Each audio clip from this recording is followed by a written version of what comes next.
is Dwayne Oesger van Laerskool Nelstroom. Voorsitter, hulle sê, die kleinste botteltjies het die grootste gif. Ek sê ja, dis waar, solank daai botteltjie se bek oop is.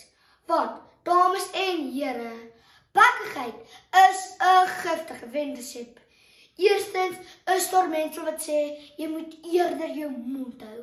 Want 'n stilbek is 'n heelbek.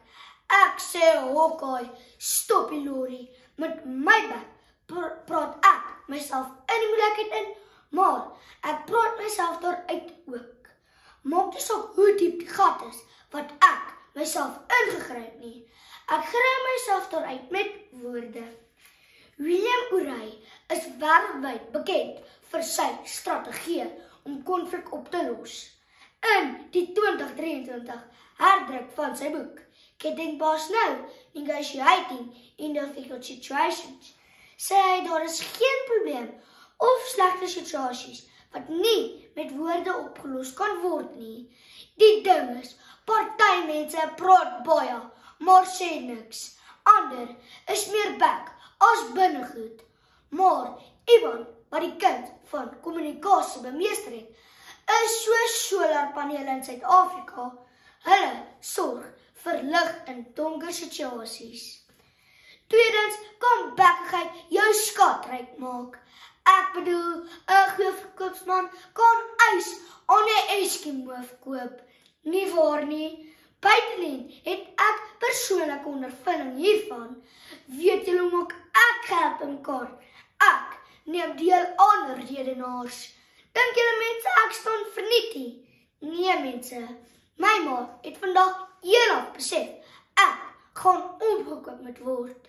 Die enigste buitemuurs waarin ek vrywilliglik deelneem, is rugby, maar in die proses help dit my daarom om my bek glad te kry, sodat ek eendag my woorde in rande kan omsit.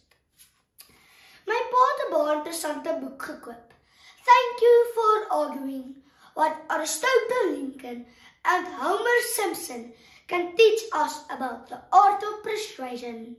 Die 2017 uitgawe deur Jay Hendricks, 'n gerespekteerde konsultant van 'n gebied van retoriek.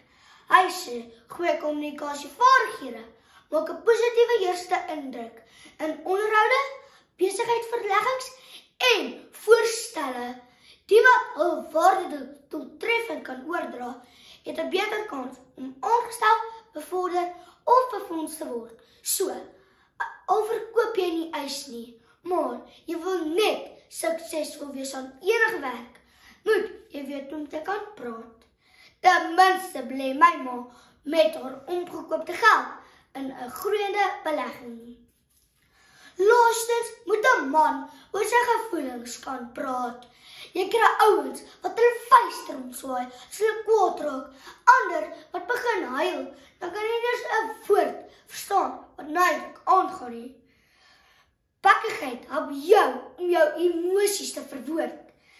In die 2 April 2024 ligtydskrif artikel oor kinders en emosies, sê Ina van Leeuwen, 'n maatskaplike werker van Pretoria, wat op ouerskapvaardighede fokus, dat ouers hul kinders moet leer om vroeg reeds taal aan emosies te koppel.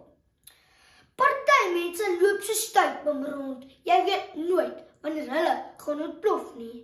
Maar jy is veilig by iemand wat weet hoe om sy gevoelens te verwoord.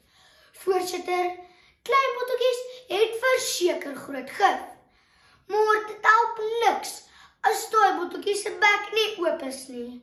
Bakkigheid is nou maar eenmaal 'n giftige wendersep, want jy kan jouself uit enige gemors uit praat, jou mond kan jouself help op skatryk raak, en dis noodsaaklik om oor jou gevoelens moet kan praat. So, dames en here, woorde is verniet, maar dis jy het gebruik vir dit laat tel.